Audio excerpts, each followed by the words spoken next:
வணக்க மக்களே, நாம் இந்த ஆரோக்கியமான எச்சரிக்கை பதிவில் பப்பாளி பழத்தில் நிறைந்திருக்கக்கூடிய ஒரு சில தீமைகளை பற்றி தெரிஞ்சுக்க போகிறோம். ஸோ அதை நம்ம தெரிந்து கொள்ள வேண்டியது அவசியம்.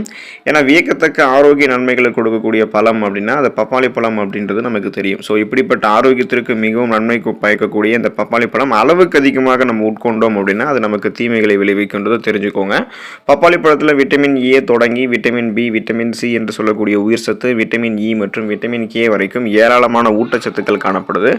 பப்பாளியோட கலோரிகள், கொழுப்பு, புரதம் மற்றும் கார்போஹைட்ரேட் போன்ற ஊட்டச்சத்துக்களும் கிடைக்குது. ஸோ இதை சாப்பிடும்போது நம்மளுடைய செரிமான அமைப்பு ஆரோக்கியமாக இருக்கும். இது தவிர மருத்துவ குணங்கள் நமக்கு கிடைக்கிறதால சுகர் ப்ராப்ளம், பிபி ப்ராப்ளம் இதெல்லாமே க்யூர் ஆகிடும். இதயம் ஆரோக்கியமாக இருக்கும். புற்றுநோயை எதிர்த்து போராடலாம். ரத்தத்தில் ரத்த பிளேட்லெட்டுகளினுடைய எண்ணிக்கையை அதிகரிக்கிறதுல பப்பாளி இலை சாறு அது நமக்கு உதவிகரமாக இருக்கும்.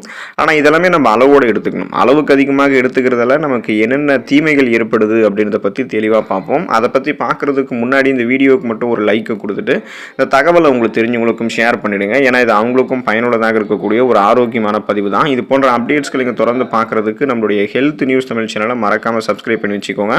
பக்கத்தில் இருக்கக்கூடிய பெல் பட்டனையும் கிளிக் பண்ணி ஆல் அப்படின்ற ஆப்ஷனையும் செட் பண்ணி வச்சுக்கிட்டீங்க அப்படின்னா நான் போடக்கூடிய எல்லா அப்டேட்ஸும் உங்களுக்கு நோட்டிஃபிகேஷனோட அடிக்கடி சேரும். சரி வாங்க மக்களே, இப்போ வீடியோக்குள்ளே போயிடலாம். முதல்ல நம்ம ஒரு நாளில் எவ்வளவு பப்பாளி சாப்பிட வேண்டும் அப்படின்னு சொல்லக்கூடிய அந்த அளவை தெரிஞ்சுக்குவோம். ஸோ பப்பாளியாக இருந்தாலும் பப்பாளி இலை சாராக இருந்தாலும் நம்ம அளவோடு தான் எடுத்துக்கணும். ஒரு நாளைக்கு 100 கிராமில் ஆரம்பித்து 120 கிராம் வரைக்கும் மட்டும்தான் நம்ம பப்பாளியை சாப்பிட வேண்டும் அப்படின்றத நிபுணர்கள் பரிந்துரைக்கிறாங்க. இதுதான் ஆரோக்கியமான அளவு அப்படின்னு குறிப்பிடுறாங்க. இதை விட அதிகமாக நம்ம பப்பாளியை சாப்பிட்டோம் அப்படின்னா நமக்கு பலன் கிடைக்கிறதுக்கு பதிலாக தீமை தான் கிடைக்கும். இதை தவிர பப்பாளி இலையினுடைய சாறு, அந்த ஜூஸ் நம்ம குடிக்கிறோம் அப்படின்னா தினமும் 5லேருந்து 6 ஸ்பூன்கள் மட்டுமே நமக்கு அந்த பப்பாளி இலை சாறு போதும். இப்போ நம்ம இந்த மாதிரி எடுத்துக்கிட்டோம் அப்படின்னா இதுதான் நமக்கு அளவு. இந்த அளவை தானே நம்ம எடுத்துக்கொள்ளக்கூடாது. பப்பாளியை நம்ம எப்போது சாப்பிடணும்னு பார்த்தீங்கன்னா எப்போதுமே நம்ம பப்பாளியை சாப்பிட்றதுக்கு முன்னாடி, நம்மளுடைய உணவுகளை சாப்பிட்றதுக்கு முன்னாடி 2லேருந்து 3 மணி நேரத்துக்கு முன்னாடி சாப்பிடணும். அல்லது நம்ம உணவுகளை சாப்பிட்டு முடிச்சதுக்கு அப்புறம் 2லேருந்து 3 மணி நேரத்துக்கு அப்புறமாக சாப்பிடணும். ஸோ இதுதான் சரியான நேரம். இப்படி பப்பாளி பழத்தை எடுத்துக்கிட்டோம்னா நமக்கு தீமை கிடையாது. அளவுக்கு அதிகமாக பப்பாளி பழத்தை எடுத்துக்கொள்ளும் போது அது நம்மளுடைய உணவு குழாயை சேதப்படுத்தும். பப்பாளியில் லேட்டெக்ஸ் மற்றும் பாப்பைன் என்ற கலவை இருக்குது. இது கார்போஹைட்ரேட், கொழுப்பு மற்றும் புரதத்தை உடைக்கக்கூடிய வேலையை செய்து. ஆனால் அதிகப்படியாக பப்பாளியை சாப்பிடுவது தொண்டைக்கு சேதம் விளைவிக்கக்கூடிய அபாயத்தை அதிகரிக்கும். இது உணவு குழாயை சுருங்க வச்சிரும் அப்படின்றத ஆராய்ச்சி ஒன்றில் தெரிய வந்திருக்கு. ஸோ அதனால் நம்ம பப்பாளி பழத்தை அளவோடு தான் எடுத்துக்கணும்.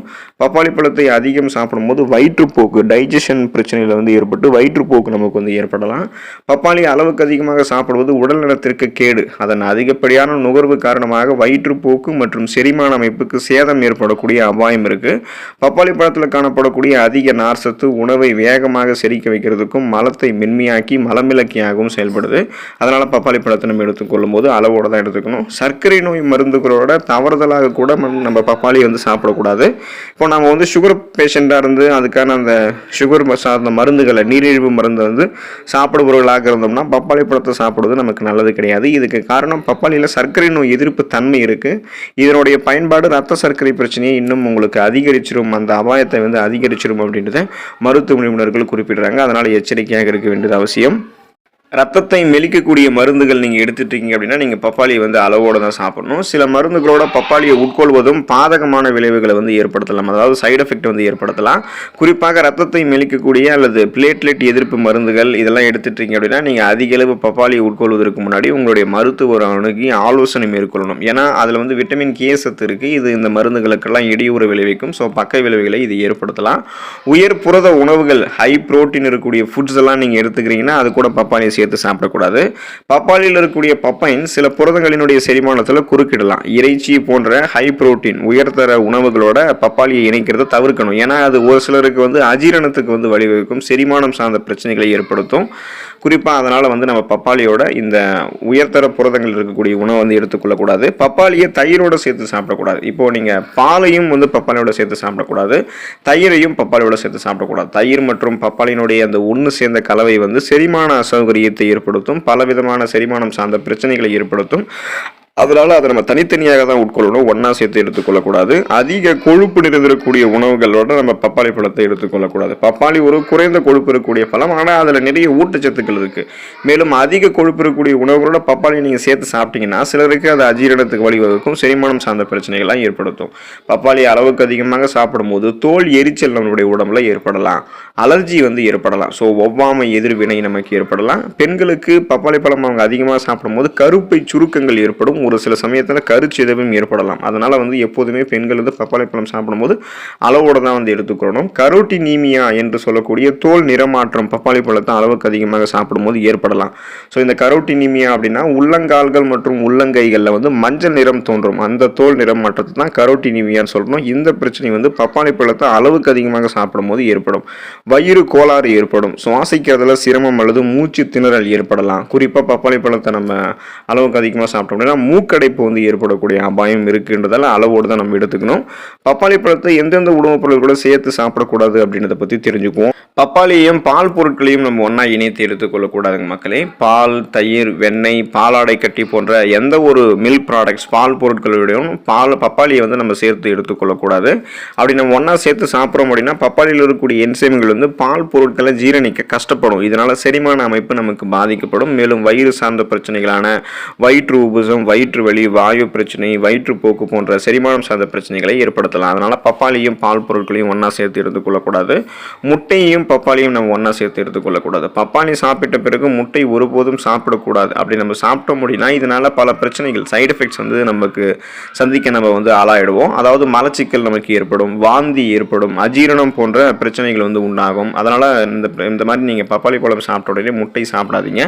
சிட்ரஸ் அமிலங்கள் இருந்திருக்கக்கூடிய சிட்ரஸ் பழங்களை பப்பாளி பழம் சாப்பிட்ட உடனே சாப்பிடக்கூடாது. ஆரஞ்சு, எலுமிச்சை போன்ற சிட்ரஸ் அமிலங்கள் இருந்திருக்கக்கூடிய பழங்களை பப்பாளியோட சேர்த்து சாப்பிடக்கூடாது. ஏன்னா சிட்ரஸ் பழங்கள் மற்றும் பப்பாளியில் விட்டமின் சி என்று சொல்லக்கூடிய உயிர் சத்துன்னு இருக்குது. ஸோ இது ஒன்றாக நீங்கள் சாப்பிட்டீங்கன்னா அதிகமாக உங்களுக்கு விட்டமின் சி கிடைக்கும். அந்த உயிர் சத்து கிடைக்கிறதால அந்த அசிடிட்டி அல்லது நெஞ்செரிச்சலை உங்களுக்கு இது ஏற்படுத்தலாம். அதனால் ஒன்று நீங்கள் பப்பாளி பழம் சாப்பிடுங்க, இல்லைன்னா சிட்ரஸ் பழங்களை சாப்பிடுங்க. இரண்டையும் ஒன்றா சேர்த்து எடுத்துக்கொள்ளக்கூடாது.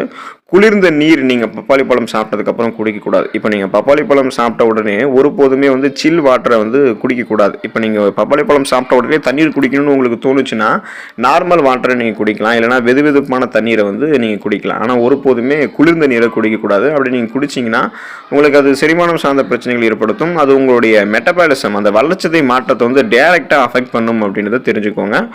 நிபுணர்களுடைய கூற்றுப்படி பப்பாளி அதிக அளவில் சாப்பிட்றத நம்ம தவிர்க்கணும். ஏன்னா பப்பாளியில் நார் சத்து மற்றும் பப்பைன் போன்ற நொதிகள் இருக்கிறதால இது அளவுக்கு அதிகமாக சாப்பிடும்போது இதனால் வயிற்று புறணியில் எரிச்சல் அடைய ஆரம்பிக்கும்.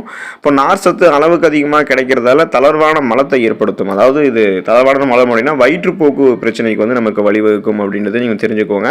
எனவே பப்பாளி பழம் ஒரு ஆரோக்கியமான உணவு தான், அதில் நமக்கு எந்த விதமான சந்தேகமும் கிடையாது. ஆனால் பப்பாளி பழங்களை சாப்பிடக்கூடிய நேரங்களை பொறுத்தும் சாப்பிடக்கூடிய அளவுகளை பொறுத்தும் பப்பாளி பழத்தோட சேர்த்து சாப்பிடக்கூடிய உணவுகளை பொறுத்தும் அதோடைய நன்மையும் தீமையும் அதிகரிச்சுக்கிட்டே போகலாம். அதனால நமக்கு தீமைகள் குறிப்பாக அதிகரிச்சுட்டே போகுதுன்றதுக்கான காரணத்தை நீங்கள் தெரிஞ்சுக்கோங்க. அதனால பப்பாளி சாப்பிடும் போது அதிக கவனம் உங்களுக்கு வேணும். அதை நீங்கள் அளவோடு சாப்பிடுங்க. அளவுக்கு அதிகமாக சாப்பிட்டு பல பிரச்சனைகளை சந்திக்காதீங்க. அளவோடு சாப்பிட்டு நலமோடு வாழுங்க. அடுத்த பதிவில் மறக்காம சந்திப்போம். நன்றி மக்களே.